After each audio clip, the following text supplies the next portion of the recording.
It is Tuesday, August 10th here in Draft Sharks Studios in Rochester, New York. Welcome to night 4 of the Draft Sharks Invitational. I'm your host, Matt Schauf. With me tonight is Adam Krautwurst. It's the first of these drafts, Adam, that Jared Smola has not kicked off with us. That's because he is drafting tonight. We also had Mike Schopp with us on Thursday night in your place.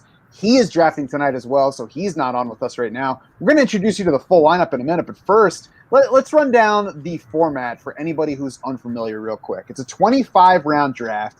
It's best ball scoring. It's tight end premium. That means 1.5 PPR for tight ends, regular PPR for everybody else. Start 2 running backs, 3 wideouts, 1 tight end. There are 2 flex spots. It is super flex, so one of those flex spots can be a quarterback every week. Basically, it means you hope to use 2 quarterbacks every week. And unlike most expert draft setups, we've got money on the line here. Lenny Papano is putting his own money up, $250 prize to each of the 6 league winners, $2,000 top prize to the overall winner. That's 72 competitors in all this year. We're up from 5 leagues from last year. Peter Overzet, of course, was last year's champ. We have had half of our leagues draft so far. Adam, are you expecting to see anything different from tonight's drafters now that we have 3 behind us?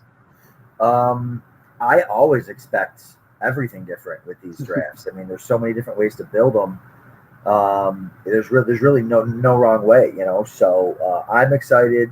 A lot of, you're going to get into it, but a lot of really good, accomplished, veteran, high stakes players in this stuff. So, and Mitch Carlin already shaking it up, but I'm not gonna step on your toes here. I'll let you take it from there.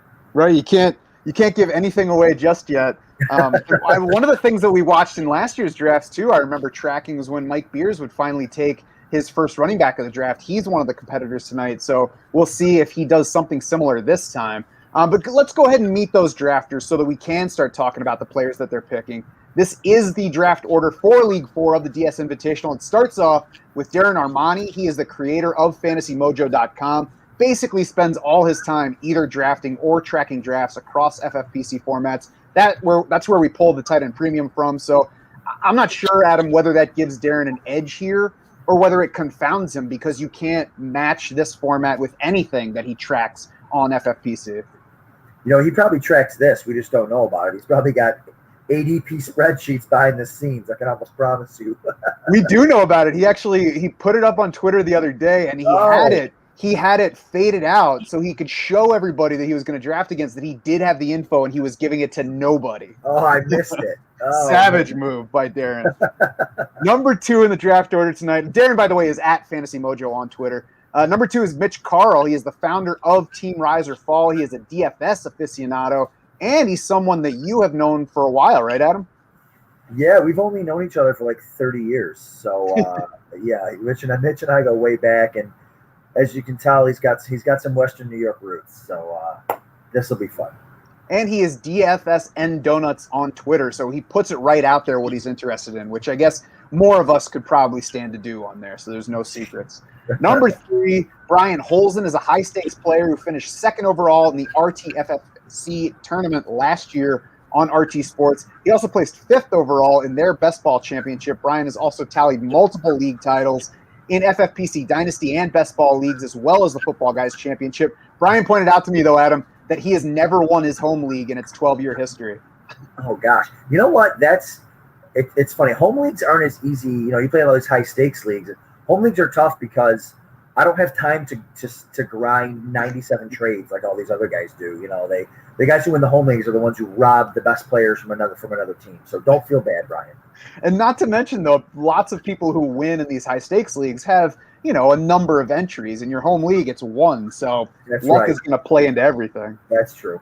I always feel like kind of a jerk when I don't win a home league, but, I mean, it's going to happen more often than it doesn't. That's right. Brian is at Draft Addict on Twitter. Number 4 is Jared Smola, somebody that people might be a little bit familiar with. Of course, he is my co-host for most of the podcasts on here. He's been with Draft Sharks since he was in college, so he knows nothing else. He knows not the real world. He finished 10th overall in last year's inaugural DS Invitational, so did fine in this format. He is at Smola DS, of course, on Twitter. Number 5, Dwayne Mcfarland is a content contributor at Pro Football Focus. He is half the team that makes up the FF Hustle podcast.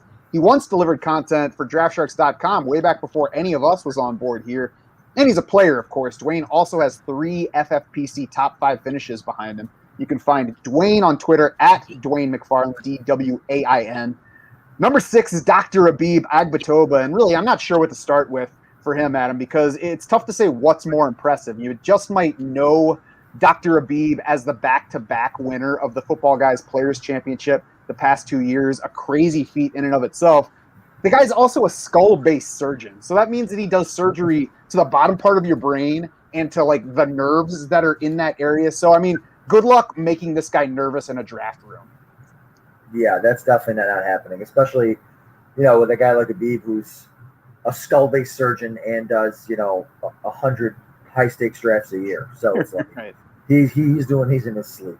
He's going to know what he's doing. He's going to have his scalpel around. Habib also does the First and 15 podcast now. You can find him on Twitter as well as on the Draft Sharks Discord at Skywalker2000.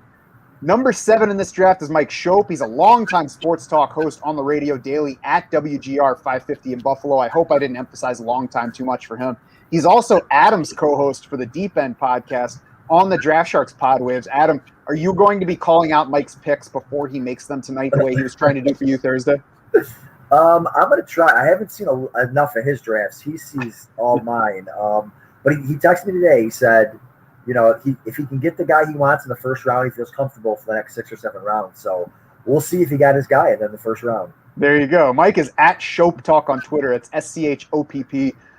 Number 8, Austin Martin won the 2019 FFPC Playoff Challenge. He took 3rd and 7th overall in the 2014 NFFC Online Championship. He has multiple league titles in the FFPC Main Event and Football Guys Championship under his belt. You can find Austin at Austin R. Martin 84 on Twitter. Number 9 is John Daigle. He delivers fantasy football and betting content for NBC Sports Edge. He is an FSWA and Emmy Award winner. Had the pleasure of meeting and drafting against John in the Flex Leagues Saturday in New York City. So it'll be interesting to see what John does tonight. You can find him on Twitter at NotJDaigle and across various media formats for NBC. Number 10, Mike Beers has officially stepped away from fantasy football analysis, I believe, although you still see him in the streets. He is an experienced best ball player who has developed drafting tools for RotoViz specifically to address that area. You can find Mike on Twitter at Beerswater. Good luck finding him drafting a running back early, though. Number 11, Mike Leone, the director of analytics at Establish the Run. He's from our neck of the woods up here in the Buffalo area. Adam calls himself a long-suffering Bills fan, but is Josh Allen about to make it so you guys can't say that anymore? We got to win a Super Bowl before we're not long-suffering. So maybe. We'll see. Hopefully. I can understand that. As an Eagles fan, I can understand that. Mike is at 2hats1Mike on Twitter. And finally, number 12 is Danny Kelly, who delivers football, draft, and fantasy content for The Ringer and Spotify. He hosts the Ringer Fantasy Football Show as well as the Ringer NFL Show. He is at Danny B. Kelly on Twitter. So now that we've met all the drafters for tonight, Adam, let's start getting to the picks. And it started off the way that every other draft has so far, with Christian McCaffrey going to Darren Armani's team. But the second pick was where Mitch decided to shake things up, as you said. Do you want to announce that one for anybody who didn't see it? That's right. Mitch Carl with the number 2 selection, the Draft Sharks Invitational, takes Josh Allen, baby. Love the pick. So it's funny. Mitch and I and Jared did a $35 Superflex FFPC draft maybe like a month or so ago. I think Jared and Mitch streamed it. And I went Josh Allen maybe 1 or 2 overall just because I'm never able to get him in the Superflex drafts. So I took him 1 or 2 overall, and Mitch lost it. He didn't even know what to think. He didn't know what to do because he's not a big Superflex guy. And now I love that he's just going to get his guy number 2 overall. That's right. I mean, we know the quarterbacks are going to go early, so why not take a quarterback running back hybrid when you got that second pick and get a guy that you can root for all season? That's right. I think we might have had the most quarterbacks go in round 1 in any of these drafts so far tonight. We've got 7 off the board through round 1. Brian Holzen followed Mitch Carl's pick with Patrick Mahomes, was probably happy to see Mahomes there because he's been the first quarterback in the other drafts and pretty much any draft you do. Jared's drafting 4th, took Dalvin Cook, decided to buck the quarterback trend there and take his first running back. We'll probably be talking to Jared at some point later. We'll see if he pops in and joins us to talk about his thought process there. Following Jared's pick was 3 more quarterbacks: Kyler Murray, Lamar Jackson, Dak Prescott, to Dwayne McFarland, Rabib Agbatoba, Mike Shope's teams. I know that Rabib went quarterback relatively early in last year's draft as well, so I'm not surprised to see him start with a QB here. Yeah, no, I like that. Again, it's. I think a lot of these, high stakes players that don't get a chance to really take quarterbacks in these FFPC main events or FFPC football guys, they kind of take the opportunity to take them here. And yeah, to see, it's funny to pick sixth and have to settle for the fourth quarterback off the board is kind of stinks. But I think he got the last one in that tier. Unless the Dak injury kind of scares me a little bit, but if Dak wasn't hurt, I would have him in that tier also. So you're not scared about Lamar Jackson getting COVID every time he leaves the team facility? Who knows? I don't even know what is it. If are they vaccinated? Are they not vaccinated? Does he have to wait 10 days? It's like Lamar Jackson's learning. He's going to learn more about the vaccine and decide whether he should go for it now. That's right. So we had Lamar Jackson go, then Dak Prescott to Mike Shope's team after that. Do you think that Mike was disappointed that a different quarterback didn't get there? You think Dak Prescott was part of the group that he was hoping to have available for that pick? I think he's probably disappointed only because, this is the early. So 5 quarterbacks went by the 7th pick. So that hadn't happened yet. So I think he was probably, I know he loves Lamar Jackson. So I think maybe he was hoping for Lamar. But maybe he just wanted one of the quarterbacks in his top tier, and maybe he got him. So, but yeah, I can't imagine that was the guy he was hoping for. But who knows? Yeah, to me, Dak Prescott is part of that tier. The shoulder certainly adds a question mark to it. I think we're waiting to see just how serious the shoulder injury is and whether it's something he would just be playing through if it were the regular season. So, I think before that, Dak would be well within the mix, and I would consider him safer with no less upside than Lamar Jackson. But at the moment, I think probably right at the end of that group is where I would have him as well. And then a few non-quarterbacks before we finish the round with a couple more was Travis Kelsey going to Austin Martin, who, of course, is a veteran of FFPC drafting. So he's used to seeing Travis Kelsey go in round 1. Tyreek Hill followed the Travis Kelsey pick, went to John Daigle's team. Then it was Mike Beers taking Devontae Adams. Nothing surprising in that trio. I don't think it should be surprising that after 5 quarterbacks left, we had a few non-QB picks, even in this format. What do you think? Yeah, and that's another reason why I love this format is because the first round we get 2 running backs. What format is that feasible or viable? And it totally is. So a lot of these guys going around their ADP there, wide receiver 1 Hill, wide receiver 2 Adams, and as you kind of roll through the end of the first round and second round, we'll get into more of that. This might be the first draft that we got 2 wide receivers into round 1 in this draft. Actually, I don't remember.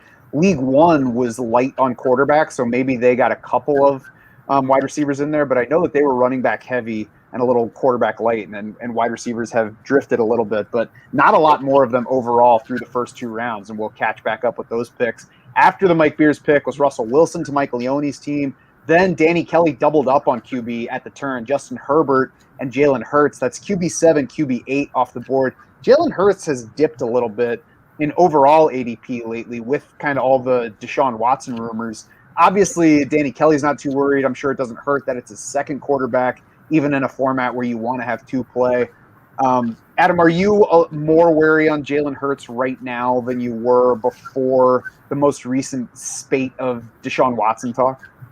Yeah, so back to your real quick about the receivers. So my draft, 2 receivers went in the first, but it went at pick 7 and then pick 12. So they barely got 2 receivers in that one. I'm definitely concerned about Hurts trade talks, but there's also rumors that maybe they trade for Deshaun Watson and Hurts doesn't leave, so maybe he does get to stay there for this year. But I don't know. I feel like it was kind of a reach here to go Herbert Hurts. It's kind of like I feel like maybe Danny had in his mind pre-draft, I'm taking just the best 2 quarterbacks available at that point, and just not worrying about it again, which there is something to be said for that. But I would have gone maybe Rodgers over Hurts just because, if you lose your second round pick to a trade or something, I mean, he's not going to lose them. If he gets traded, it could be the Texans. And really Hurts would be someone that you're not really relying on passing anyways. It's more like you want him to rush for 1,000 yards. So he can do that on any team. But I just, he was so inaccurate last year that a guy, if there's any question marks, I'm kind of not on him. So I would have, if I was going to go quarterback, I would have taken Rodgers there, but I probably wouldn't have gone quarterback, knowing that I was getting, the 7th and 8th quarterbacks off the board. Yeah, having seen these drafts play out the way they have, I don't think I would double up on quarterback there either. I know that the motivation is you just kind of it's kind of like starting with an anchor running back in a typical format. You are just kind of comfy that you've got a nice base at that position. You don't have to worry about it if they start flying off the board, and you can fill in everything else because it's a best ball format. You don't necessarily have to find guys who can start for you regularly, but I agree. I don't think I would double up in that spot. I think I'd rather take the 1 to begin with and then maybe see what's there at the 3-4 turn. But it's one of those strategies. It's one of the many strategies that we see play out in this format that we made this way because we want to see different people attack it different ways and see what works and what doesn't, and maybe what seems like it will work, not work. So it will certainly be interesting to see how all of this plays out. I do think that starting out with 1 QB makes it easier to take a shot on Hurts because clearly drafting him to start round 2 means that Danny does not believe that Deshaun Watson is going to be the starting quarterback for the Eagles, whether that means that he doesn't buy the trade rumors or whether it means that he just doesn't buy that the NFL is going to let Deshaun Watson play this year. That's a clear indication to me. And I think that especially as the second quarterback on your team, it's a little bit easier to take on a risk like Hurts, who, as you said, we don't really know what to expect from him play-wise. But if he does stay on the field and if he's not terrible, I mean, he's got top 4 upside at least. He was a top 3 fantasy quarterback over the 4 weeks that he was starting last year. Yeah, no, I get it. It's worth the risk as your second one. But yeah, you got to pass in a lot of really good players there too. Mm-hmm. Mike Leone around the turn took Darren Waller as his second-round pick, so he's got a Russell Wilson, Darren Waller start. Probably happy to see Darren Waller get into the second round in a tight end premium format, even with the super flex pushing the quarterbacks up. Mike Beers took a quarterback, took Aaron Rodgers in the second round, so he's got a stack going already. Devontae Adams and Aaron Rodgers. I bet you like that to start, right? Yeah, especially in a non-FFPC when you don't have to worry about playoff weeks or anything. So. Yeah, for sure. I mean, I think it's they got a week 13 bye or something. That's going to be a little rough, but whatever. But that's a pretty sweet stack. I don't think we've seen that yet in this tournament. Yeah, that particular stack, you mean? Yeah. I don't know that we've seen that either. It would be interesting to look back, but I mean, I'm not sure. Devontae Adams hasn't gone in the first round every time. I don't know. It's something I would have to look back to check on just to make sure. But yeah, I doubt that it has happened before now. John Daigle took a second wide receiver for his team, started with Tyreek Hill, took Stephon Diggs next. Then we had Ezekiel Elliott, or let's go back to John's team, who has already made his third round pick, and he took Trey Lance as the QB 13 off the board as his first quarterback. Adam, what are you taking away from the reports out of San Francisco that have Trey Lance impressing in camp and have lots of people thinking that he's going to take over the starting reins very soon? Are you treating him like a starter right now? Or are you still kind of staying back and realizing that there's some risk that he's not on the field week 1?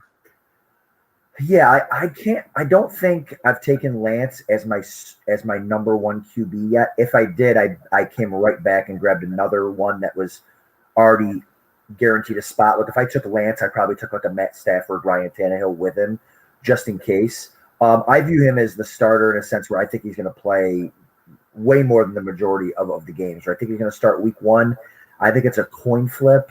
But I think most people aren't even drafting Jimmy Garoppolo. Outside of these super flex leagues, people aren't even drafting Jimmy Garoppolo. So most people are seeing that Lance as the starter for most of the year. And I don't mind Lance as your number 1 as long as you come back fairly soon and get another quarterback, or maybe take Garoppolo later on just to kind of hedge that and make sure you have a starting quarterback there. But yeah, I like Lance. I think he's fine as QB 13.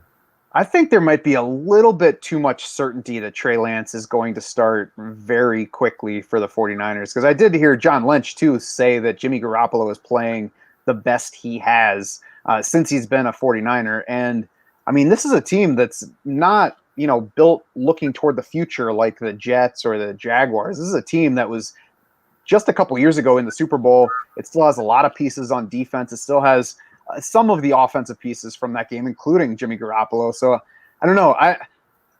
We'll see between Justin Fields and Trey Lance who actually gets on the field sooner and who is in the more favorable situation.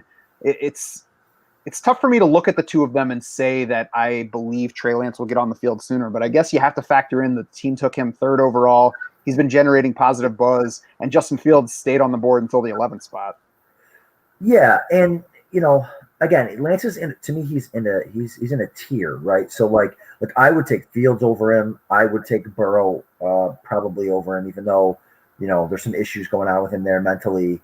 I would certainly take Stafford and Tannehill over him. So he's in a tier there, but you got to kind of shoot your shot in these drafts. And Daigle, Daigle's got a lot of behind the scenes information too. Like he's obviously not just closing his eyes and throwing a dart there. So he kind of like the Jalen Hurts thing. Like Daigle's confident that Lance is going to start very soon, and that's why he's making that pick. But I would have taken a couple other quarterbacks over him, but I think he's in that tier. I might have at least come back and taken another quarterback with the next pick, but we'll get to what John did after that. We'll move over to Austin's team now, and through 4 picks, he doesn't have a quarterback. He is one of 2 teams that has not picked a quarterback yet, and the other hasn't had its 4th round pick yet. So Austin started with Travis Kelsey, took Ezekiel Elliott in round 2, followed with Antonio Gibson in round 3. That's RB10 off the board. So a little bit later than you might expect for the 10th running back to leave in the draft. And then Nick Chubb in round 4, RB14. So my guess in looking at those specific picks is that Austin just at each of those turns found somebody that he thought probably didn't belong on the board anymore and felt like he was getting the best player available. Yeah, I mean, I love just looking at Austin's team. I love it. Like without assessing anything going on around it, it's like, man, you get 3 workhorse running backs. Guys are going to get most of the carries on their team. Guys that can smash week in and week out.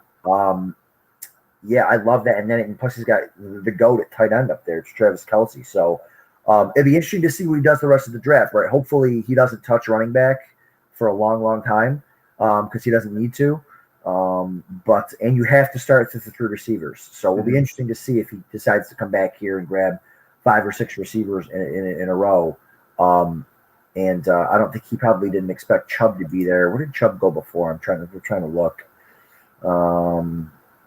Yeah, Chubb went a little earlier Chubb went mid-3rd as RB11 in my draft, the most recent one. So yeah, he fell probably further than he expected, and he probably just couldn't pass him up.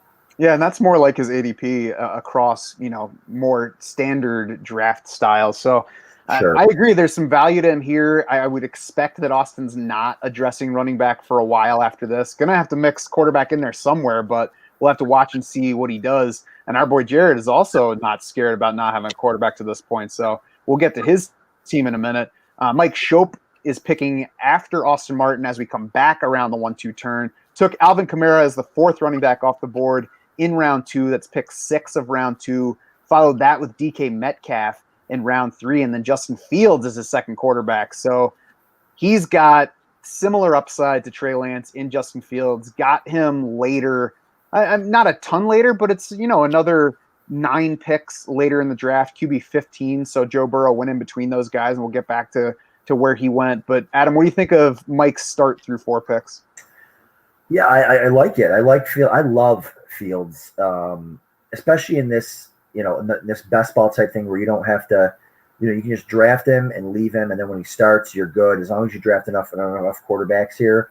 But Fields has top 5 upside, right? That rushing, the throwing. So I love that to go along with Dak Prescott, who when healthy, I have Prescott in the top 2 fantasy quarterbacks with all that, with the great offensive line, with the great weapons.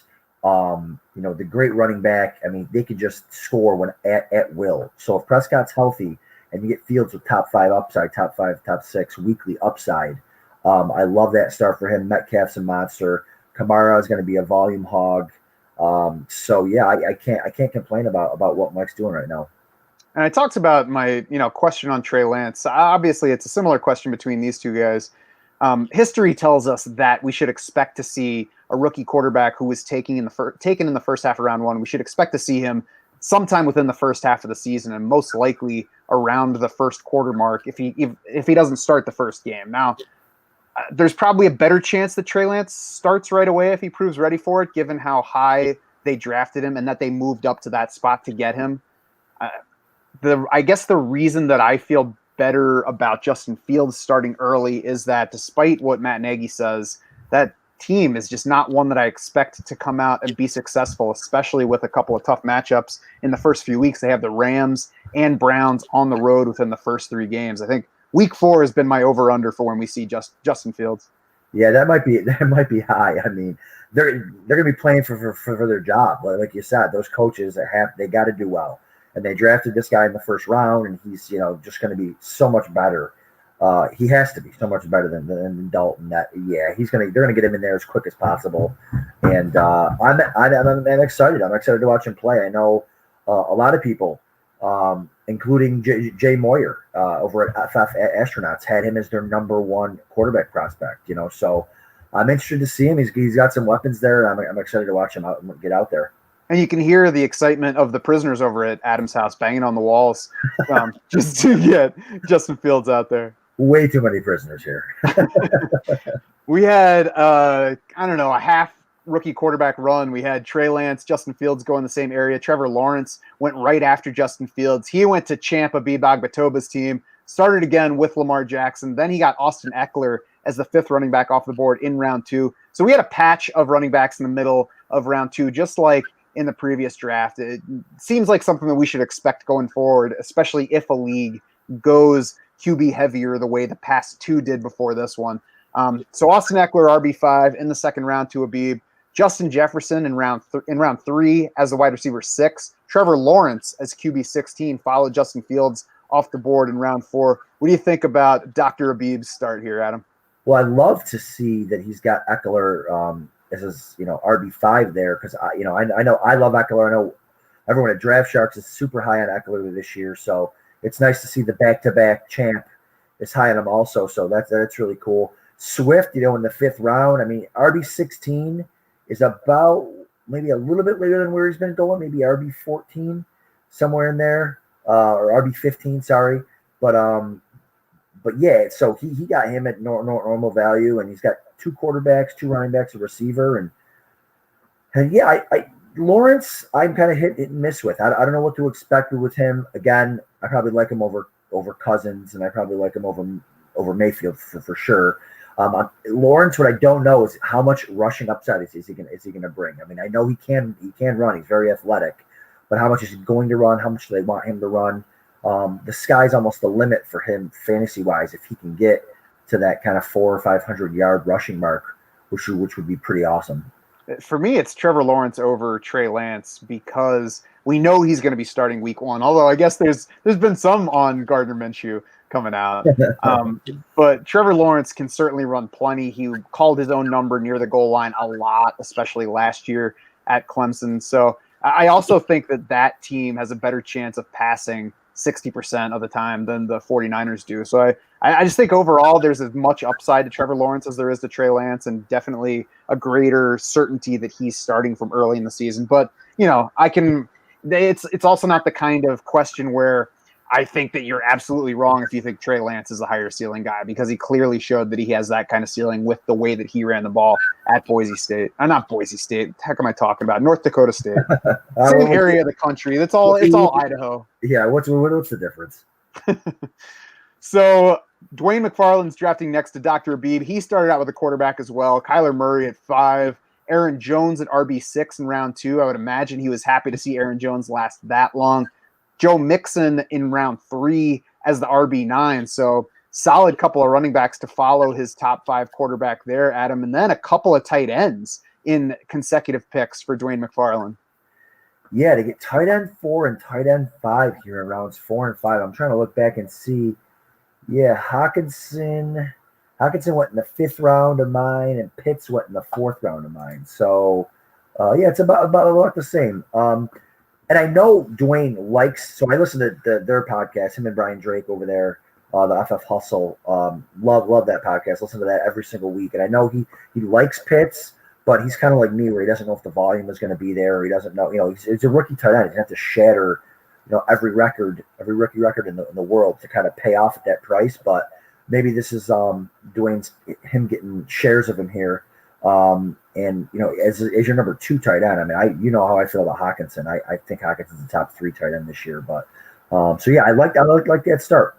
A quarterback, and kind of an anchor quarterback there. Two workhorse backs, two stud tight ends. We'll probably not draft a tight end for a while now. But yeah, I like that start. It's got conviction. He's got kind of a little bit of everything. And hey, maybe he'll come back here and go a bunch of receivers in a row. So you think T.J. Hockenson outscores George Kittle this year? Yeah, I think he could. I think he's got. I mean, he's the target upside is astronomical. I mean, their team is terrible. They're favored to win. They're not favored probably to win any games this year. They're going to be down all the time. They're going to have to throw. The receiving core is, maybe one of the worst that's ever been assembled. So I think the target share is through the roof. He's a top 10 pick. He's been ascending ever since. I think he was tight end 3 or 4 last year. I think it was 5. Or 5, sure. He was a top 5 tight end last year. And I think with Kittle, you've got a rookie quarterback for most of the year. You've got a bunch of good receivers there. You've got, and again, I have this thing about, he always wants to, Kittle thinks he's a left tackle, and he always wants to smash everybody and embarrass everybody. And I just think that leads to more injuries. And Kelsey had his tight end university, and Hockenson won the MVP of that. Not that means anything. Not that you can put that in any type of rankings on DraftSharks.com. But I just feel like the next leap here is for Hockenson to finish third, and there's just too many question marks around the San Francisco offense when it comes to Kittle getting the targets that I think Hockenson is going to get. Yeah, George Kittle, Noah Fant all went to the same school. It was T.J. Hockenson, the highest drafted among them. He and Fant, of course, round 1 picks. George Kittle, a round 4 pick. I always like to remind myself of that every time that we look at anything George Kittle's doing in the NFL. Like, I was a 4th round pick out of a school that's known for tight ends. I wish that I had been more aware of him coming into the league just so I could have. I'm sure that I didn't watch tape on him, honestly, heading into that season. Because if the NFL had him as a 4th round tight end, I certainly wasn't like, ooh, this kid, George Kittle, got something. Right. Yeah, no, I agree. And Kittle, I remember when Hockenson came out in the draft, Kittle was on like Wake Up Football or Good Morning for whatever, and he was just raving about Hockenson. So not obviously he went to the same school as him, but I just feel Hockenson's ready to take that next leap, and I want to be on. And the problem is you're not really getting him at a discount. You got to take him at tight end 4 or tight end 5. I don't have much Kyle Pitts at all because every time I want a tight end, I just take Hockenson's in that range. Because I think that, again, you guys are kind of the numbers guys, but I feel like his targets could be, could be 130 targets. I mean, it's that, and Jared Goff's a check down monster. Like, I just think it's just set up perfectly for him to just smash.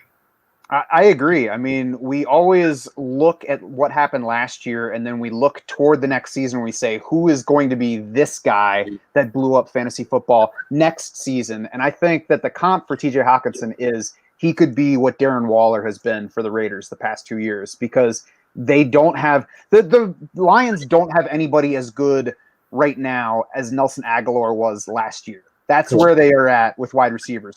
Tyrell Williams could be last year's Nelson Aguilar, but even that is a low wide receiver 3 at best. So I agree that we could see T.J. Hockenson fight for even the target lead among tight ends. I think that he has top 3 upside as well.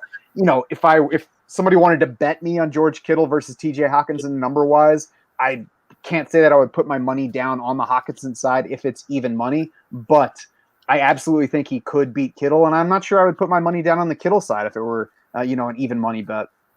Yeah, it's funny. Tyler Syracuse, the Draft Sharks DFS guy, messaged me, and he actually does want to put that bet down. So I forgot to message him back. I got to make sure I did do that. He was talking trash to us about that after we did, I think, the NFC North pod. He was saying that we were way too high on Hockenson, and he was all about betting against him. I mean, before Kyle Pitts was drafted this year, T.J. Hockenson was the highest ever for drafted tight end in the NFL draft. So there's something here, and there's certainly opportunity in front of him. But we don't want to make this all about T.J. Hockenson tonight because we've talked about him plenty. I'm sure we'll talk about him more. So let's move on to Jared Smola's team.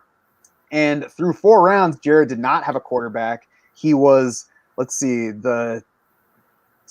the second to last team to take a quarterback because we still have one that doesn't have one. Jared started with Dalvin Cook, took Derrick Henry in round 2. I would imagine that Jared was kind of disappointed to see Derrick Henry be the one that got to him, but then talked himself into being excited about taking Derrick Henry at that point. Because obviously the drawback is it's not PPR here, so Derrick Henry loses some upside. And there's questions about the offense with the coordinator moved on. I think that's a bigger question so far for Jared than it is for me. Derrick Henry is certainly a value at RB7 and late in round 2. So we'll see where that goes. And then he followed that with Saquon Barkley around the 2-3 turn. So he's got RB2, 7, and 8. And if these guys all pan out and stay healthy, they're all first-round type running backs. Yeah, I mean, Barkley went, in the middle of the second round in my draft, and now he's fallen, and we got some positive news that he's in camp now, and he's working out, and it's like he dropped almost a full round. I mean, that's insane. The Cook Henry, I don't care what format you're in, Cook Henry Barkley is a pretty insane start. I wish he would have come back in the 5th round and taken another. I mean, it's easy to say when you're not, you don't have your hand on the hot button there, but I wish he would have come back in the 5th, taken another receiver like Cooper Kupp or even Amari Cooper or something. But he wanted to get his first quarterback here in the super flex, which is fine. But yeah, Cook, Henry, Barkley start. I've pretty much faded Henry this year because of where he's going in the first round, and I just feel like I realize he's superhuman. I mean, the guy's an absolute monster. He's huge, but eventually all those because he's not like he's getting like swing passes and ducking out of bounds, right? Every carry is up the middle. He's getting smashed. Like eventually he's got to wear down. He's got to miss 4 or 5 games one year. I'm betting that it's this year. And I'm okay if I'm wrong, because if I'm wrong, I'm just going to take another running back there that I probably, hopefully, right about, or a receiver or a tight end. So it's okay to be wrong on Derrick Henry because I don't necessarily think he's a league winner without being able to get those catches. So I've kind of been fading Henry, but you're right. He probably talked himself into him there and be able to. Now, if he would have known Barkley was going to last in the 3rd, I'm not so sure he would have taken Henry there, but we'll see. Yeah, we'll get back to Jared's team in a minute, but we have a doctor in the house making house calls on his draft night. Dr. Rabib Agbatoba, 2-time champ of the Football Guys Players Championship, joining us now. And Doc, we were looking at your team before. Obviously, we all like Lamar Jackson. We all like Austin Eckler. And then Justin Jefferson, I believe you said, was somebody that you came around on a little slower. Am I remember that correctly from when we were talking before? Absolutely. And how are you guys doing tonight? All right, man. How are you doing drafting? We're doing great. Thanks for having me. But yeah, Justin Jefferson, he's definitely someone that it took me a while. I don't know what the I wasn't sure if it was if he was a 1-year wonder, but I feel like that this is something that is for real. I don't think that last year or his rookie year was his best year yet. So we'll see. It was a tough choice between him and DK. And if I would have known that I would have been stuck with choosing between Adam Thielen and, that next tier wide receivers, I probably would have gone DK. But I need to increase my shares, so I went for the gusto, Justin Jefferson. It always makes me feel good when a guy gets hurt and then a doctor takes him immediately after that. I'm like, good. We're good to go. The doc says he's fine. Yeah. That's awesome. yeah. Having Adam Thielen, I guess, helps out. But, I mean, it's the best ball, so we'll see. Were you happy to see Trevor Lawrence get to you at that QB 16 spot in round 4, or would you have rather had Justin Fields make it there, or Joe Burrow? No, I was definitely, preferred the Trevor Lawrence there. I honestly feel like they have, similar upside, given the offense that he's in. I'm not a huge Nagy fan as far as how he runs his offense and his play calling. It worries me a bit, to be quite honest. I don't feel safe really taking anyone in that offense. I'll do it, but it's not. I don't get the warm and fuzzy feelings. But Trevor Lawrence, I love all the offensive weapons that he has, and he can run too as well. Hopefully, Tebow's not stealing any goal line carries, but I think I think the upside is there for him. And I tried to approach this draft a little bit different than like last year. Last year, I think I took 2 quarterbacks with my first 2 picks, and I felt like I kind of pigeonholed myself. So I think when you're in a draft with Sharks, I wanted that freedom and flexibility. So I kind of went in with the mindset, as long as I can get guys, in those top tiers, I want to get a good, solid quarterback. I want to get a good, solid running back, and I want to get a good, solid wide receiver. And that way I had flexibility throughout the draft. And I think that's coming to fruition. I was hoping Ayuk was going to fall, and that was like my first major snipe of the night. But I'll take Adam Thielen as a nice consolation prize. There you go. Are you that high on because I know Matt and I were talking earlier. We both love Eckler. Are you that high on Eckler, or is this just a matter of you wanting to get more shares of him? I am high on him. I was honestly hoping that Barkley was going to fall back to me. I've done a number of drafts where he's in single QB leagues, he's fallen to the back end or the front end of the second, almost to 205. And so I was hoping, rolling the dice that he would fall back. He didn't.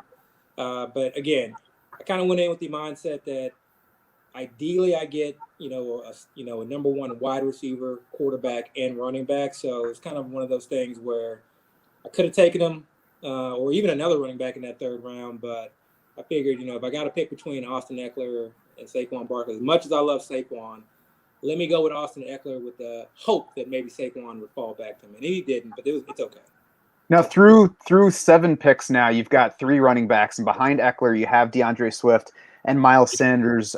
Swift and Sanders, are those guys that you like this year, or was it just a matter of taking, best player at that spot? Yeah, Swift I love. I have blinders on when it comes to any bad news. Groin, I don't care.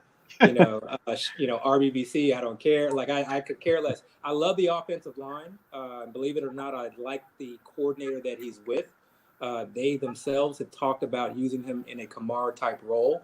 I don't care that I don't want him running in between the tackles. I literally do not want him running in between the tackles. I want him catching passes. And I look at, the fact that they're likely going to be in a lot of negative game scripts and that he has a non-mobile quarterback. And so with the passing options that they have, from a wide receiver standpoint, I'm seeing a lot of checkdowns. So I kind of see almost Austin Eckler light, where maybe the offense doesn't run as well from a standpoint of putting up touchdowns, but he could approach the same amount of receptions. And again, he's a stud. I mean, I think we forget about that. So, but I love him. I'm a big fan of Jamal Williams as well. And of course, his OC was the head coach for Austin Eckler's team before landing in Detroit. Exactly. But you don't think that he needs a groin to be able to play running back in the NFL?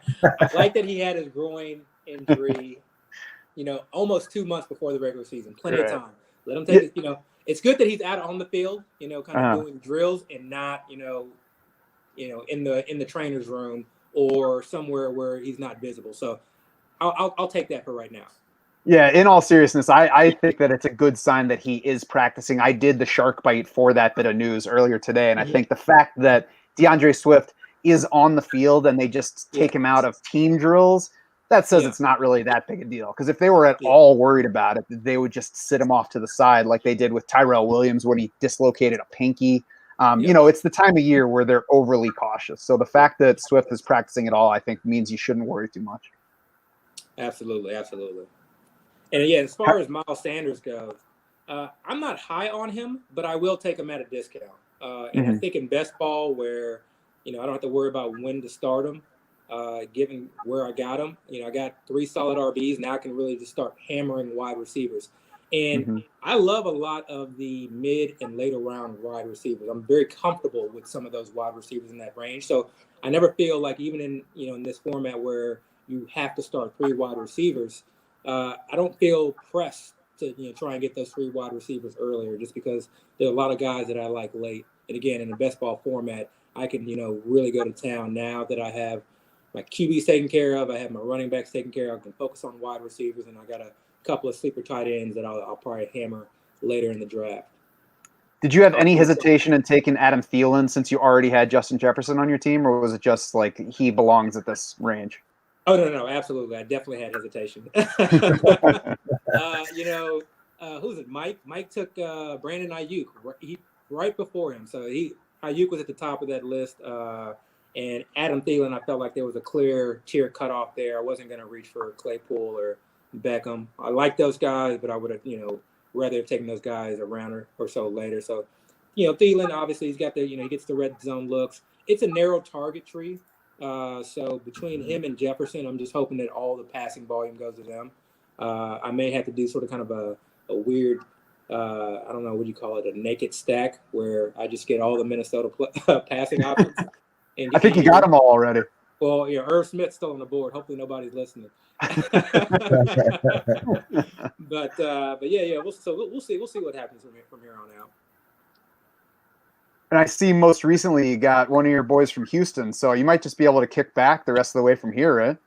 Oh yeah, I mean, I got Brandon Cooks. Anytime I can leave a draft for Brandon Cooks, I'm in a happy mood. The last few FFPC drafts I've done, I've just been getting sniped left and right, and then someone will post a board. He's going like in the 9th round. And I'm just like, So yeah, so he's definitely one of those guys that I feel comfortable getting late again, especially in a best ball format on a team where you expect a lot of negative game scripts. So it's great.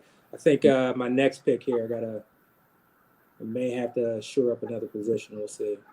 Mm-hmm. We will see. Well, you're welcome for providing you another Brandon Cooks share. I'm glad that we could give you that service. Thank you guys so much. All right, I know you guys got to get back to it.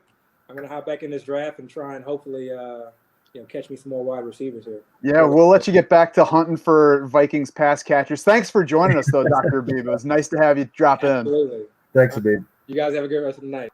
Take care. Good luck.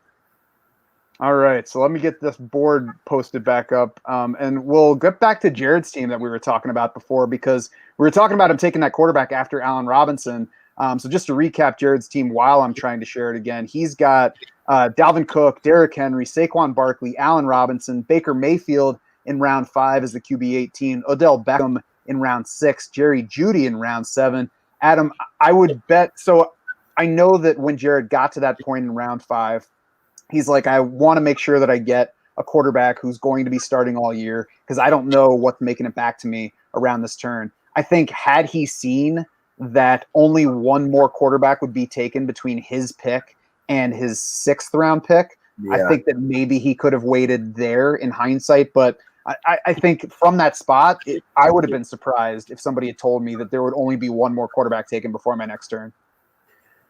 Yeah, and it was going to be Matt Ryan too, which isn't, you're not usually disappointed to see Matt Ryan go, but totally. I think he would have waited, and I think he would have taken one of those receivers that are probably Cooper Kupp, and who knows? Maybe I know he's super high on Robert Woods. Maybe he got sniped on Woods there too, which stinks. But yeah, Beckham, Jeudy. I mean, I love Jeudy. Judy's been going lower than he should. I think let's say in my draft he went. Did I get Jeudy? I don't even know. I didn't, but yeah, Jeudy usually goes lower than he should. Even at wide receiver 32, it's a nice little value. But I think he's probably pretty happy with what's happened so far. Especially because he just got a second full season starter at quarterback in Derek Carr in round 8. So I mean, he waited until round 5 for his first quarterback, waited until round 8 for his second. Still landed a couple of guys who certainly are capable of finishing top 16 ultimately and giving him the primary numbers at quarterback that he's looking for. So I would imagine that Jared is happy with the way things sorted out for that position. Yeah. And for sure. Carr's always undervalued, right? Like he never finishes QB 26. He'll finish higher if he plays. And yeah, like Jeudy in my draft went wide receiver 30. So we got a little value there too. And so he's got 2 quarterbacks, 3 receivers, three running backs. We'll see what direction he wants to take it now. Maybe he's going to try to take some tight ends. Maybe he was hoping to get Higbee or Fant, and they both just went. So we'll see what he wants to do. Yeah, and we'll get to some of the quarterbacks who went ahead of Derek Carr to push him to QB 26. But let's go to Brian Holzen's team next to him, which went kind of the opposite direction at quarterback. Took Patrick Mahomes in round 1. Of course, I don't think anybody would argue with Patrick Mahomes being the 3rd player off the board in a super flex draft. Took George Kittle at 210. Matthew Stafford in round 3. So Brian went ahead and nailed down his top 2 quarterbacks within those first 3 picks. And I'm sure that that's given him comfort at that position. He can just go ahead and collect at the other positions beyond that. That's what he's done since Matthew Stafford. In round 4, he took Terry McLaurin as wide receiver 12. Then Robert Woods with that pick that you said sniped Jared possibly in round 5. Cortland Sutton, wide receiver 28 in round 6. So Sutton off the board before Jerry Jeudy in this draft, which is different than how ADP overall has settled out in recent weeks. Darrell Henderson, RB19 in round 7. Tyler Higbee at tight end 8 in round 8. And then round 9, Myles Gaskin, the RB25, the second running back for Brian Holzen's team so far. Adam, anything stand out to you about this team? No, I think collect was a great word. Like, hey, get these 2 stud quarterbacks, and then let's just grab all the other positions as it is they fall, right? So 3 straight receivers after that. Love McLaurin, love Woods. Not so sure about Sutton. I'd like to see him out there maybe in a preseason game or something, see if he's back to 100%. But if he is, I like Sutton too. And yeah, Higbee. I'm a huge fan of Higbee, and we got Henderson and Gaskin. So I'm assuming he's going to take a couple more running backs here coming up, because that's probably his weakness. But he can pretty much ignore tight end for a while. I'm a little surprised he took Higbee, knowing that he had Kittle, kind of that early. Kind of needing the running back position, but it's not like some stud running backs went after he took Higbee. So yeah, I think he was probably pretty happy with that. Yeah, and I wonder if Jared was hoping that Tyler Higbee was going to get around that 8-9 turn and get back to him at the spot where he ended up taking a tight end. But we'll get to who Jared took there. Mitch Carl picking next to Brian Holzen. Adam, why don't you run through your buddy Mitch's team here since the Josh Allen pick? Yeah, so Josh Allen at 1, love it. Came back, took DeAndre Hopkins and Calvin Ridley at the turn. Those are two great picks. Kirk Cousins in the 4th, Chris Carson running back in the 5th, and then he went back-to-back receivers. Juju Smith-Schuster, Tyler Boyd at the 6, 7 there, and then took his 3rd quarterback. I don't know, was he maybe the first one to take, or no? There's another team that took 3 before him, but 3rd quarterback in the 8th round with Goff. And then Jacobs there in the 9th. So yeah, I don't mind taking 3 quarterbacks like that. Goff again is a locked in starter, so that's always nice. He's probably, when you take a quarterback that high with Josh Allen, he's probably only going to have that superflex position left to fill on a weekly basis from his other 2 quarterbacks. So, but yeah, he's loaded it at receiver. He's got 2 studs, and then. I'm not a huge fan of Juju Smith-Schuster, but again, in a best ball, you'll have to pick one to start him. That's awesome. And then Carson and Jacobs, and I'm assuming he's going to start pounding running back here after Jacobs, because having Jacobs as your 2nd running back isn't like the sexiest thing. It's not, but I mean, if you're taking quarterbacks early, you're taking wide receivers early, and he took Kirk Cousins in round 4 as a 2nd quarterback, that's the thing about the format is you have to give somewhere, and you have to see. And I think Josh Jacobs as a 2nd running back in a format where that you're going to have at least 5 on your roster by the end. There's nothing wrong with that, because there's a touchdown upside at the very least for Josh Jacobs. Maybe Kenyon Drake gets hurt again and we get some reception upside. That would be something. That's, I think, the thing that we have yet to see is that number 2 running back for the Raiders go down, and see if we get receptions going to Josh Jacobs instead of being siphoned from him, as they seem like they want to do every year. Yeah, and that's always interesting too, just that whole concept of, Kareem Hunt. Man, if Nick Chubb goes down, Kareem Hunt's going to be a stud. Well, what if Kareem Hunt goes down? Like, Nick Chubb's like top 2 running back, you know what I mean? Like, all these different, we always are like, what if the starter goes down? What if the backup goes down? There are situations where that helps the starter just as much. So yeah, that'll be super interesting. Yeah, if Jacobs can get that whole role to himself, I still think they would always find some other running back to go in there and take the pass catching role away from Josh Jacobs. But we'll see. You might have to check with your buddy Mitch about taking both Juju Smith-Schuster and Tyler Boyd ahead of Jerry Jeudy. That to me signals that maybe he's not too high on Jerry Jeudy, because I think that even if you're wary of whether he can become a consistent performer, to me, there's at least a higher ceiling to Jerry Jeudy, especially on a week-to-week basis, than there is for Juju or Tyler Boyd, unless you're just expecting both of those guys to flirt with 100 catches. Yeah, and I like I said, I love Jeudy. I would have gone Jeudy over those guys. I probably would have gone Robbie Anderson over those guys. But yeah, he's got his 2 kind of stud receivers up there with Hopkins and Ridley. Maybe he just wanted some high floor guys like out of Boyd.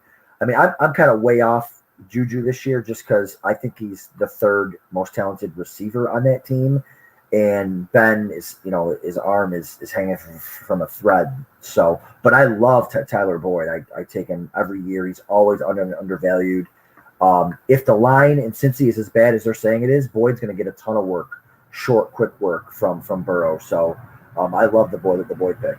Yeah, I think it's a fine range for both of those guys. I don't think they're outlandish picks by any means, even if I might take somebody in particular ahead of them. I agree. In those two situations, Tyler Boyd is easily, for me, the most comfy Bengals receiver with where he's going. So I will take him much more often than I'm taking T. Higgins or Jamar Chase, who I'm currently so far off of that I just drew a blank on his name for a minute. And in Pittsburgh, on the other hand, I like Chase Claypool. I like Deontay Johnson. I'm taking both of those guys ahead of Juju. So I'm, similar value range, but I agree. Juju's a guy that I'm off of. Tyler Boyd is a guy that I'm comfy with. Darren Armani back in the top spot, started with Christian McCaffrey, of course, and then he went quarterback around the 2-3 turn. Tom Brady there is QB 10 at the end of round 2. Ryan Tannehill as QB 11 to kick off round 3. I think certainly the range that both of those guys belong in, whether you prefer Matthew Stafford specifically ahead of them, that's certainly an argument you can have. Mike Evans, wide receiver 13, and then Chris Godwin, wide receiver 14 at the 4-5 turn to Darren's team, of course, stacking with Tom Brady. What do you think of that combo? And actually, before I let you in on it, Adam, also took Antonio Brown with his next pick in round 6. So, is Darren unlocking this tournament, or is he getting a little too Bucks happy with his team? Yeah, I was just going to say that Antonio Brown. Listen, is it any coincidence that the guy who's got all the numbers behind the scenes, he's got all the ADPs, is it any coincidence that he took Hall of Famer Mike Evans? Not at all. Right? That just makes sense. Tom Brady, yeah, I love the Brady, Evans, Godwin stack. Absolutely love. I have that a couple times this year, taking that. Antonio Brown might be overkill only because of the bye week. But again, this is 25 rounds, and there's no kickers or defenses. So if he can find some guys to fill in on the bye week, I think we'll be okay. It's just 1 week.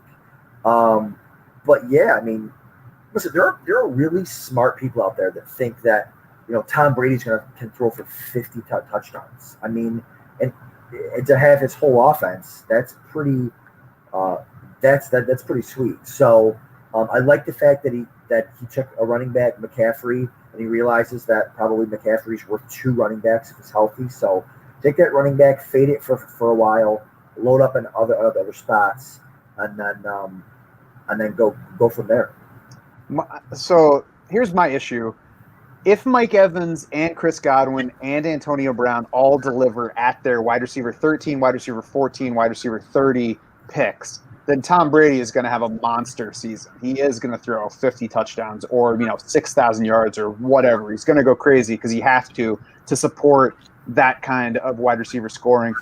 I would have left out Brown or one of the previous 2 from this, and I can certainly understand going for Mike Evans. I can even understand taking Chris Godwin around that turn. I think I would have stopped there because it's going to be difficult for all 3 of those guys to deliver at where you're taking them, especially because Antonio Brown comes earlier here than his ADP. Yeah, I think there's also something to be said for, if one of those guys gets hurt, the other 2 could absolutely smash and exceed those wide receiver numbers.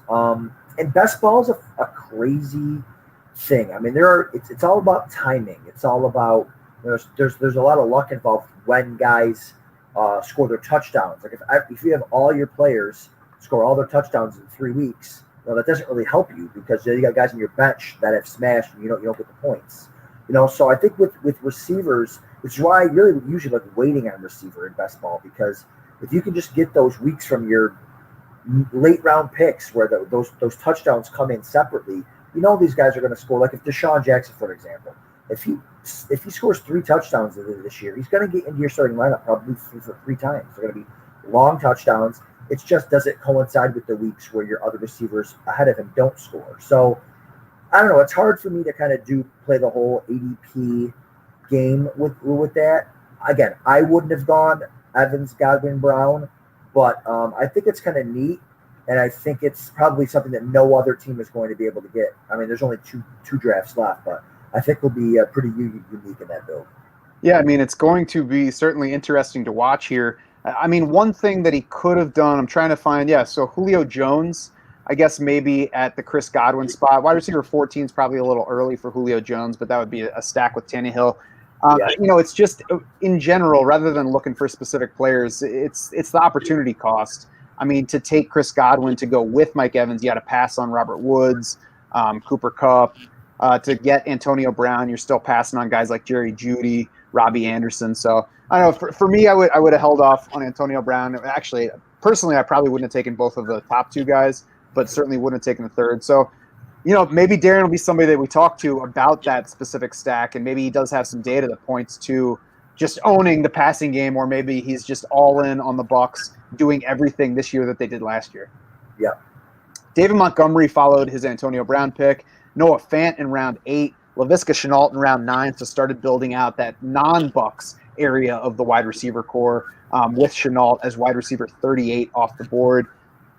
Let's look back let's see, where did we leave off with? We left off with Jared Goff, Josh Jacobs. So Mitch hasn't made any more picks since the last time we looked at his team. Let's check in on Austin's team, which was the last one to take a quarterback. He, of course, started with Travis Kelsey at the 8th pick in round 1. Then Zeke Elliott, Antonio Gibson, Nick Chubb after that. Cooper Kupp, T. Higgins in rounds 5 and 6.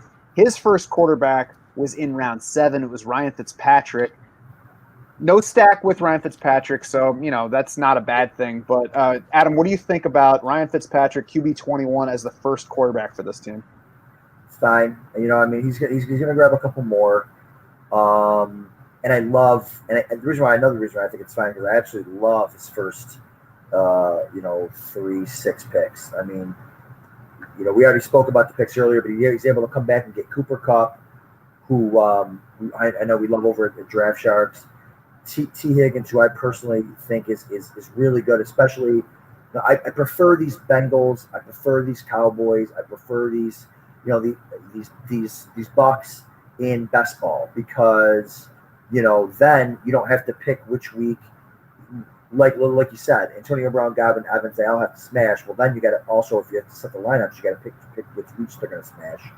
Not that you're going to bench Evans or Godwin, but Higgins is a guy that I don't love having to start, because you don't know it's going to be Chase, it's going to be Boyd, it's going to be Higgins. He doesn't have to pick. Same with Cooper Kupp. He does get Samuel to stack with Fitzpatrick, which is pretty nice. No, it's Deebo Samuel. Oh, I'm sorry. Yep. I like Deebo Samuel too. I like that Niners strength of schedule. I like the way, again, like you said, in these type of drafts, something's got to give. And for him, he decided that what was going to give was going to be quarterback. Fitz, Wentz. There's talk of Wentz missing the short end of that 5 to 12 weeks, which would have him back pretty soon. So if he gets Wentz back by week 2 or something like that, I love this team. Yeah, Carson Wentz, QB 28, as you mentioned, he's the second quarterback for Austin Martin's team. And the latest on Carson Wentz is that they expect him to not be out the longer range of that initial injury timeline. And the fact that they haven't brought in another meaningful quarterback to that situation tells me to believe that, because they currently have Jacob Eason and Sam Ehlinger, or Ellinger. I'm not even sure how to pronounce his name properly. That's how prominent he is. But that the story for them right now on the practice field at quarterback is that Sam Ehlinger, as a 6th-round rookie, is earning playing time, which I guess we'll see whether that's a better story for his development or a worse story for Jacob Eason's development, who's in his second season after, I believe, arriving as a 4th-round pick last year. Yeah, who knows? I mean, hopefully we don't have to deal with that. Hopefully it's just Wentz, and we never have to see either of those guys. But I guess, when you're in a 25-round superflex, you have to kind of be in tune with stuff like that. It's worth noting that Austin, after waiting on those quarterbacks, passed on the opportunity to take Curtis Samuel as a potential stack with Ryan Fitzpatrick in round 10, took Darnell Mooney in that spot. I'm certainly not opposed to that, given the groin injury for Curtis Samuel right now, which has remained an issue since June. It was supposed to not be a huge issue when it initially happened, but he still has yet to practice with the team. So that's not good news. It's possible it would be a little bit of a reach to take Curtis Samuel over Darnell Mooney right now. At the same time, it's a fair range at wide receiver 45. I think if we had a Curtis Samuel healthy in camp right now, I think he would probably be working his way into at least the lower 30s in ADP and possibly into the top 36. Yeah, for sure. And it's funny, they all kind of go in this range of receivers, right? The Darren Armani, Elijah Moore, who's flying up draft boards. Mecole Hardman, man, Holzen's got to be doing backflips. I mean, he was able to stack him with Patrick Mahomes there after a run of 5 receivers went right there. So that he's got to be excited to be able to pull that off with the wide receiver 50. So, because there's been nothing but good reports out of Mecole Hardman in camp. So yeah, it's interesting that Martin Austin chose Darnell Mooney there, but hey, maybe must be a big believer in Justin Fields. Yeah, I watched Mecole Hardman go in, I think, round 5 of a league that's not even there's no crazy rules that made Mecole Hardman make more sense there than in other leagues. He's the kind of guy who could go anywhere from like 35 to 50 at this point, and 50, which is where Brian Holzen got him, seems like the lower end of where you could reasonably expect to see Mecole Hardman go at this point. Yeah, and I've always been high on Mecole Hardman, just the situation that he was in. Now he's in a better situation, and hey, can Mecole Hardman get better? I mean, of course he can get better. He's going into his 3rd year. He's playing with Patrick Mahomes. He's got Tyreek Hill there to help coach him up, and I mean he's the same type of receiver, a speed receiver. Tyreek Hill wasn't a superstar his very first time stepping on a football field, so I think Mecole Hardman has a chance to blow that ADP out of the water, and I love taking Mecole Hardman at wide receiver 50. Now, before we get too excited about the Mecole Hardman cannon shots, it is worth noting that over the past 5 years, no second Chiefs wideout has finished higher than wide receiver 50 in PPR. I mean, part of that is that the second wide receiver for the past, 2 or 3 years was Sammy Watkins, who wasn't playing every game, every year. And otherwise it was kind of mixing and matching and nobody was getting those consistent targets. So that's the piece that we need, is consistent targets for Mecole Hardman. He certainly has upside if he can nail down a consistent number 2 role. And at the very least, you're getting a high weekly ceiling with him. And as you mentioned, the stack with Patrick Mahomes makes it more attractive here. Yeah, and Sammy Watkins thinks like the world is flat and that aliens are walking among us. So he wasn't really the most, and they might be, but he wasn't really the most reliable, receiver either. And I will say, and I know people always laugh and stuff said like this, Mecole Hardman is a much better best ball receiver, I think, because in a lineup setting league, right, I'm taking him as my wide receiver 4, maybe the wide receiver 5. Like, when am I going to feel comfortable starting him as one of my top 3 receivers? And is he going to? Because he is going to put up 3-point weeks, 4-point weeks. It's just when do you feel comfortable? Obviously, best ball is much more comfortable. And I got to say, Adam, I've been enough different places to definitely believe that aliens are walking among us, whether it's an amusement park or a Starbucks or any other place that you could imagine at this point. Well, you were just in New York City, right? So there's plenty of that wandering around. It's tough to tell who's masquerading as aliens there, though, versus the real thing. I guess we'll find out at some point. Yeah. By the way, we were just talking about Austin Martin's team, and he took his 3rd quarterback, Cam Newton. You got to like the upside. I mean, maybe Cam Newton is not starting early in the season. We talked about the earlier drafted rookie quarterbacks. Mac Jones did not match those guys in draft position, but where did he go? 15th, 4 spots behind Justin Fields. So certainly another candidate to get into that lineup. And I have been reading some reports recently where observers are saying Mac Jones clearly gives Josh McDaniels what he wants the offense to look like from a passing standpoint. But until Mac Jones gets on the field, Cam Newton's got top 10 weekly upside. Absolutely. I mean, I'm surprised. I'm shocked Shope didn't take him as his fourth quarterback there, because Cam Newton's such a great running back. You know what I mean? But yeah, and I'm wondering. I'm trying to see was Cam? Not Cam. I'm trying to see. Mac wasn't taken yet, right? I wonder if he was interested in doing a Cam Newton Mac Jones stack and having that position locked up. Or if he didn't want to take 4 quarterbacks out of his first 12 picks. But hey, maybe he could still come back and do that anyways, So, but yeah, I know Shope loves Michael Carter just like I do, and he wasn't passing on him there. And I think that the Cam Newton, I think pairing Cam Newton with Carson Wentz is a good move here, because the question on Carson Wentz is if he's ready at the beginning of the season. The question on Cam Newton is if he completes the season. So between those two guys, you should get a full season of starting quarterback. Right. Yeah, for sure. And man, Abib's doing I don't want to get ahead of ourselves there. Rabib just did the Patriots tight end stack, which I did in mine. I did that in mine, but Hunter Henry wasn't out for like 7 weeks before I did that in mine.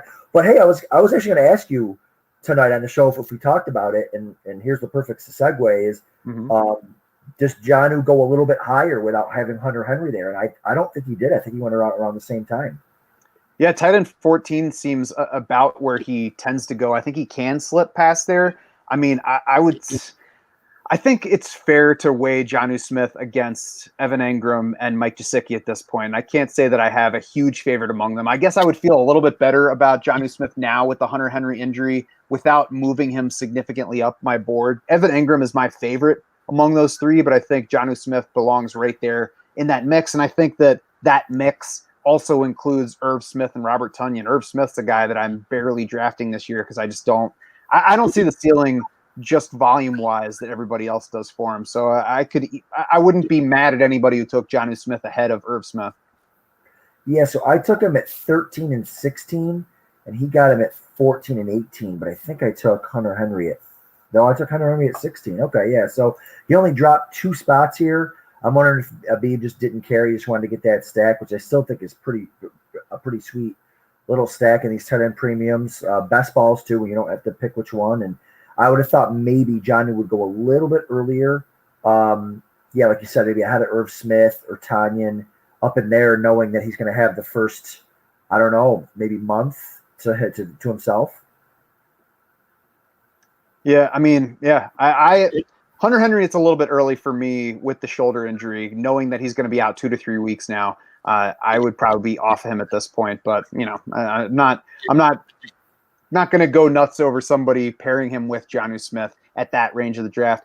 By the way, your uncle here also says that aliens are walking among us, so don't bash either Sammy Watkins or him, as Lenny Papano is watching us via YouTube. I said they might be. Yeah, they probably are. You know what I mean? But if they are, then Josh Allen could certainly pick them out with one of those passes. Josh Allen's a unicorn. Okay, he's not an alien. All right. Let's look at Mike Beers' roster, and there's good news for you here, Adam. We don't have to stay up until midnight to wait for Mike to take a running back. But let's recap before we get to where he did take his first running back. Devontae Adams in round 1, Aaron Rodgers in round 2 with the stack that we talked about, A.J. Brown at wide receiver 8, CeeDee Lamb at wide receiver 10. So he clearly believes in CeeDee Lamb. Still a little bit high for my taste, but I can understand it. Mark Andrews is the tight end 6. That was in round 5. Then we had Matt Ryan as his second quarterback, QB 19 off the board. Ben Roethlisberger in round 7. That's around the 6-7 turn. Then the first running back for Mike Beers in round 8. So, I mean, kind of late for some teams, kind of early for a Mike Beers team. Yeah, that's right. Yeah, I like the Adams-Rodgers stack. Nobody's done that yet. I think we talked about that before. Brown and Lamb, I mean, the receivers are just so awesome. And I love to see, like, okay, I'm going to wait on receiver, right, in generally speaking, in these best balls. But if you're going to take them early, stick to your guns and let those studs be your studs, right? So he does 3 of the first 4 and then waits till round 12 to take his next one. That's the way you got to do it. Even if you stick to that type of strategy where if you're going to load up on one position, get away from it so that you can add those other positions, right? So he's loaded at receiver. I think he looks really good at quarterback too. Took 3 by round 7. If he can get a vintage Matt Ryan year or a vintage Ben Roethlisberger year, just 1 year out of either one of them, I think he'll be okay. Andrews, really good tight end. All the receivers there are hurt. So Andrews, again, might hog all the targets there. Tonyan stack with Rodgers. So yeah, I like the way he kind of built this out, and we'll see if he can get a couple more running backs here to kind of fill that position out. Yeah, I mean, really, as the QB 19 and 22 and round 6 and 7 of Superflex, all you need is vintage weeks from Matt Ryan and Ben Roethlisberger for this team. Robert Tonyan, I wouldn't like it tight end 11 in general, but I will take him in that range, stacking with Aaron Rodgers, because if they do similar touchdown things, then you're getting the points on both ends of it. James Robinson at RB33 is a bit interesting here. That's the third running back for Mike Beers' team. Then, so after waiting until round 8, he took Kareem Hunt as the 22nd running back, Chase Edmonds is RB26, and then James Robinson is RB33. That was right after Damian Harris. We had the next few running backs were like Melvin Gordon, Zach Moss, James Conner. So I guess I agree with the upside in James Robinson in that range if he does maintain the rushing role that reports out of Jacksonville seem to expect for him. For sure. I mean, and plus he's got to be thrilled here too that, you start basically with 0 RB and you get James Robinson as RB 33. So he's not, again, you're not looking for James Robinson to smash. You just want him to be, a flex option type running back, and just to fill in for Edmonds and Hunt. And again, he's got some high upside here. If James Conner gets hurt, if who else am I looking at here? If Nick Chubb gets hurt, he's in a position to really smash ADP with those picks and be in the hunt for the big money at the end. We are going to bring in our boy Jared Smola now to talk about his draft. We've been speculating on it, so now we're going to give him a chance to talk about it. I'm going to stop sharing the draft screen, though, so that maybe we can get the computer cooperating with us. Jared, how's it going so far tonight? I'm exhausted, boys. It's a tough draft. Dude, you've got a baby. You're exhausted all the time. Don't blame it on the draft. It's true. And I'm drafting and commissioning tonight, so it's tough over here. My computer might explode. We know you are. So we were talking about how we thought you might feel about some of these players. Now we get to find out what's true. Derrick Henry in round 2, are you excited to get him, or are you like, I kind of wish somebody had taken him before me so I wouldn't have to bet on him? No, I mean, at RB7, that's a couple spots lower than, we have him ranked. So, it's funny. I think this is the first time all year, and I've probably done 25 drafts now. I think it's the first time all year that I've drafted Derrick Henry or Saquon Barkley. Wow. But, I mean, I'm not upset about it. I like the value I got. I did not expect to start 3 running backs, but I kind of pride myself on being like a flexible drafter. I'm not a 0 RB guy. I'm not a running back heavy early guy. I'm just kind of flexible, and this format lets you be flexible. Mm-hmm. So I snapped up the guys I thought were best available with those first 3 picks and kind of went from there. Yeah, we talk about how you can have any strategy going into this, but I think that you also need to be flexible in that if you go in thinking this is how I'm going to attack it without knowing how anybody else is going to attack it and having no way to really expect things to go a certain way, I mean, you got to be ready for what happens when the draft gets going. Yeah, so Cook was kind of a no-brainer for me, with Mahomes off the board and my first pick. In round 2, I did consider Brady or Stafford. I kind of have those guys in a tier together, and they were kind of the end of that tier. But I went Henry, and then, of course, Brady and Stafford got snapped up at 2-12 and 3-3. So then, I rather than reaching for a quarterback, I kind of pivoted and just, took Saquon as my third straight running back. If you would have known you were going to get Saquon in the 3rd, would you have passed on Henry? Yes, I would. I would have taken Brady if I had known Saquon would be there. I'm a little surprised to see you take Barkley with Joe Mixon still on the board at that spot. That's an upside play. Like I'm trying to win this whole thing. I'm trying to beat out, 72 teams or whatever. I do think, Saquon, if he gets healthy, he still has a higher ceiling than my boy Joe Mixon. Mm-hmm. Now, when we got down to the Baker Mayfield pick, I think it's pretty clear at that point that you're like, well, I want to make sure that I get one of these full season starters before they're all gone. After seeing how the draft went from that pick to your next turn, I don't know. It's tough to say I would have done it differently because there's no way you could have known that. But in hindsight, would that have made you draft differently in that spot? Oh, of course. If I knew only one quarterback was going to come off the board for my next pick, I wouldn't have taken Baker. But I'm not going to kick myself for that. I mean, there were, there was a team with no quarterbacks, between my next 2 picks. There were multiple teams with only one quarterback. So I expected, 3, 4, 5 quarterbacks to go prior to my 6th round pick there. So I mean, yeah, if I knew the board, I wouldn't have taken Baker. But I'm not going to beat myself up over that one. Right, and that's what I was kind of trying to get at is that, in hindsight, sure, you can wait and probably take Baker Mayfield at that spot, but it's not the kind of thing that you should regret because there's no reason to expect only one quarterback to go between those two turns. Any other spots in your draft stand out to you? Any guys that you were happy that got to you that you wouldn't have expected or, otherwise? Yeah, I thought Dallas Goedert, tight end 10 in the 9th round. I was very pumped to see him make it to me there. I was happy to land Deshaun Watson. I mean, he's going to end up being the key to this team. Like, if Deshaun Watson does not play this season, I'm probably in trouble because I just have no upside at quarterback. I'm going to be, playing catch up at that position. But if I can get even, 8 games out of Deshaun Watson, I think, this team has a pretty solid chance. And then Corey Davis, too. I know he doesn't excite anyone, but I was actually going back and forth between Corey Davis and Jalen Waddle in round 11 there. You kind of went with the upside play in Waddle, but then, to still be able to get Davis in the 13th round, wide receiver 59. Like, I love Elijah Moore. I wanted him tonight. But I still think it's, 50-50 whether Elijah Moore or Corey Davis leads the Jets in targets this season. Would you have so when you took Carr, were you hoping that Higbee or Fant fell, or were you I know you were happy with Goddard. Would you have rather had Higbee or Fant? Yeah, so I could have gambled and not taken a quarterback there because the 3 guys behind me all had 2. But I was terrified that like 2 of them were going to take their 3rd quarterback. So I just snapped up Carr there. And then, Higbee, Fant, and Goddard, they're in the same tier for me. So, I prefer Fant, I guess, but they're all so close that I was happy to still be able to get Goddard there. And I would certainly say that there's some space between Derek Carr and Jared Goff. Not so much Carson Wentz if he were healthy, but obviously the health question makes that a bigger risk. For sure.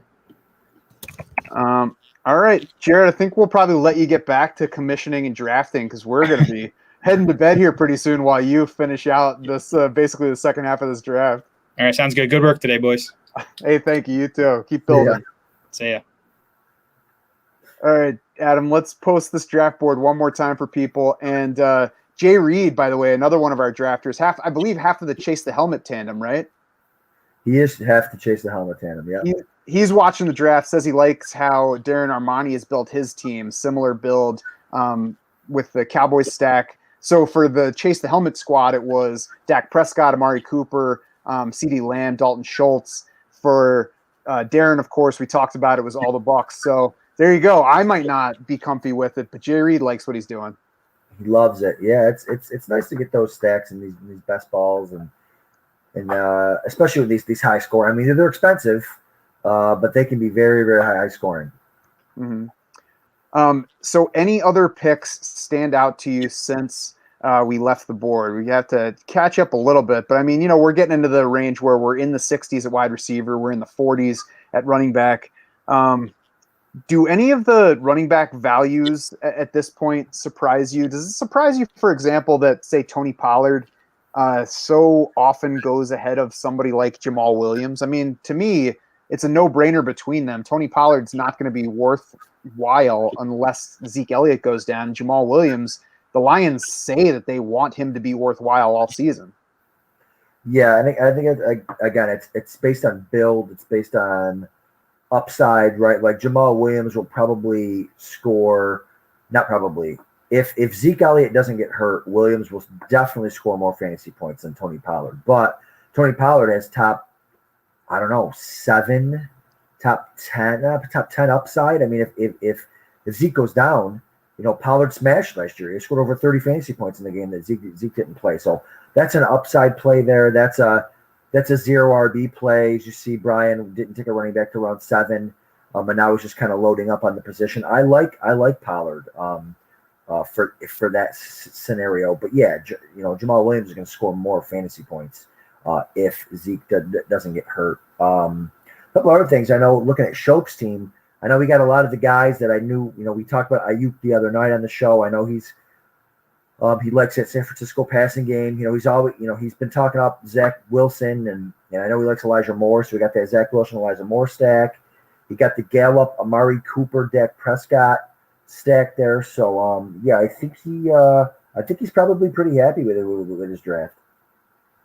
And one spot where Mike differed from a lot of other teams is waiting on tight end.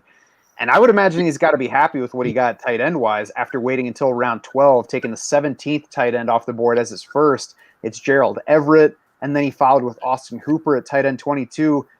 Austin Hooper was somebody I was basically not paying any attention to early in draft season. At this point, he stands out as a clear value at the position to me.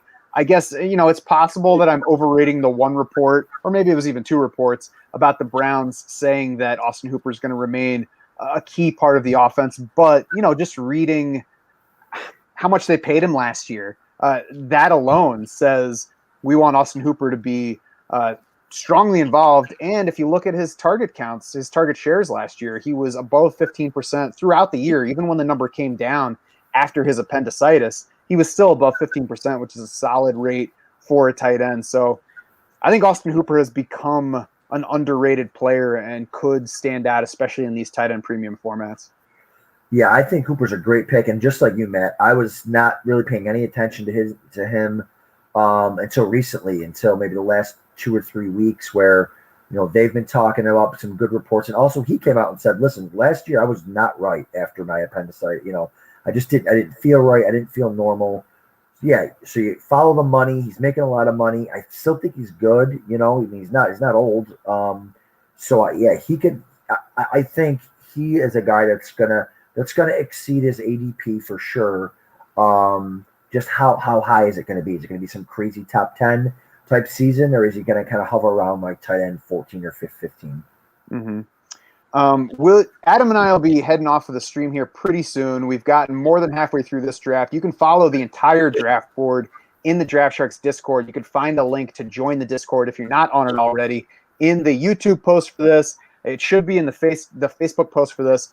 You can find it in most of our podcast posts at this point. So the whole draft board is running live there. You can follow the thing throughout.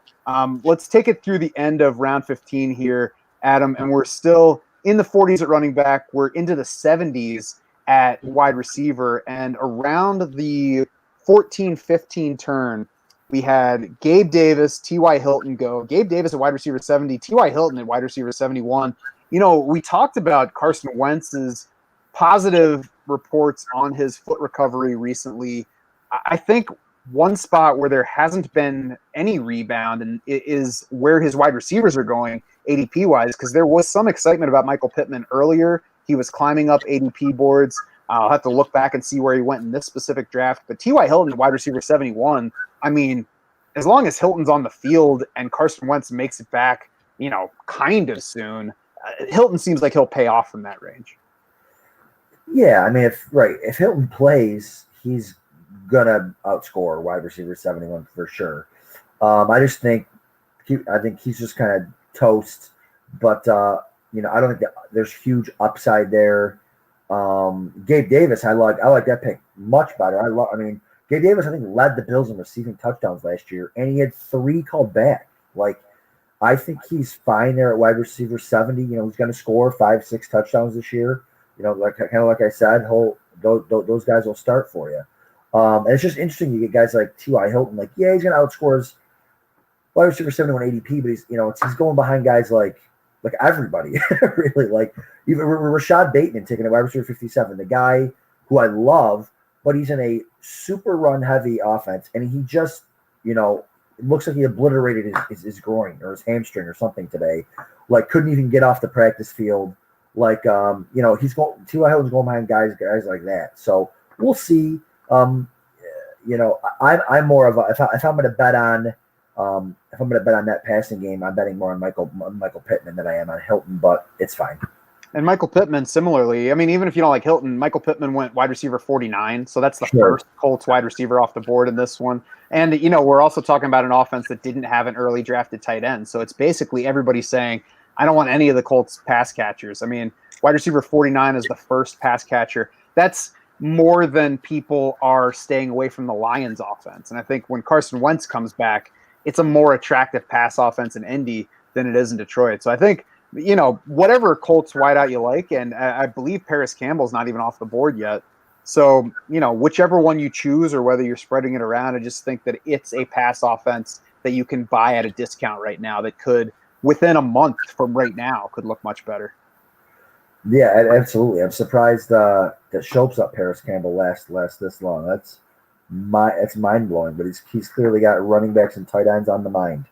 Yeah, we'll see if that changes in an upcoming pick. Almost to the end of round 15 here. Marquez Callaway is another guy that went lately to Abib's team among all the tight ends that he's now stacking up after not addressing the position until, round 11. He went Jonnu Smith, Hunter Henry, Anthony Ferkser, Rob Gronkowski, and tucked in there is Marquez Callaway. I think that's a high upside pick for as long as Michael Thomas is out. And then we'll see once Michael Thomas comes back, if Michael Thomas comes back, if it's for the Saints, whether Callaway can keep a role from that point. Amon-Ra St. Brown just went as wide receiver 72. We talked about, nobody wanting a Colts wideout. That's the first Lions receiver off the board in this draft, I believe. I don't think Tyrell Williams is gone yet. So, a little bit upside. I agree with waiting on that passing game, though. I think that's not a spot where you want to plant a flag with any of the wide receivers. Yeah, no, you don't want to plant a flag there. But again, in best ball, we're talking about expensive stacks, right? The Cowboys, the Bucks. Teams like that, like you can get, and I know we talked about like it's the worst pass receiving core like ever as far as like name recognition and stuff like that, but you can get these, especially with 25 rounds, you can get the entire Lions receiving core, and if Jared Goff throws 23 touchdowns, right, 22, 23, 20, like, we know Hawkinson's getting 70% of those, but someone else, who's going to catch all the touchdowns there? Again, you're going to get touchdowns from this Lions receiving core playing from behind the entire season. That's a super, super cheap Lions stack. Is it going to win you this tournament? No. But it's going to give you those weeks where, man, maybe some of your stars didn't perform, man, maybe you have injuries or bye weeks. All of a sudden you got the Lions number 1, 2, 3 receiver. 2 of them score, 1 of them scores, it pops in there for you. It can be a week saving type stack. I think somebody saying all those touchdowns in Detroit is probably a good place to end this broadcast. What do you think? that's a great time to end it. Yeah, you got to collect all those Detroit touchdowns. All 27 of them. Yeah. So, as we said, the draft here is going to keep going through round 25. You can head to the Draft Sharks Discord to follow that if you want. We will post this in podcast form for those watching on the stream right now. And we've got 2 more drafts coming up. We've got tomorrow night's draft, which I'm taking part in. We've got a Thursday night draft to close things out. 6 leagues, 72 teams, a bunch of experienced fantasy players, all vying for 6 first-place spots, 1 overall prize. DS Invitational, we're 4 drafts in, 2 left to go. That's going to do it for night 4. Head over to DraftSharks.com. Head over to DraftSharks Discord, actually, and watch the rest of this draft if you're interested. You can find links in the YouTube post and the Facebook description for the stream, as well as the podcast description, basically any platform. The Discord is free to join, so you can come chat us up, even if you're not watching the draft board for this specific draft. You can ask us questions. You can pick the brains of the high-stakes players who have already joined us there, best ball veterans as well. You get the DS staff, but you get everybody else who has joined us there as well. And if you jump in now, you can help us draft an FFPC main event team. We're 3 picks into that one, Adam? Yeah, we're 3 picks in. We're basically taking everyone who's in the Discord gets to vote on who our pick is. So it's pretty cool. We're three rounds in. Go check that out. That's right. A crowdsourced FFPC main event team. So come be a part of that. Fun stuff going on. Of course, you can also just get ready for your own drafts by becoming a DS Insider, gaining access to the all-new Draft War Room on DraftSharks.com. We will customize our award-winning projections to fit your league specs. Then we will sync with your draft. We will help you dominate your opponents. So, for Adam Krautwurst and the rest of the Draft Sharks crew, I'm Matt Schaff saying thanks so much for swimming with us.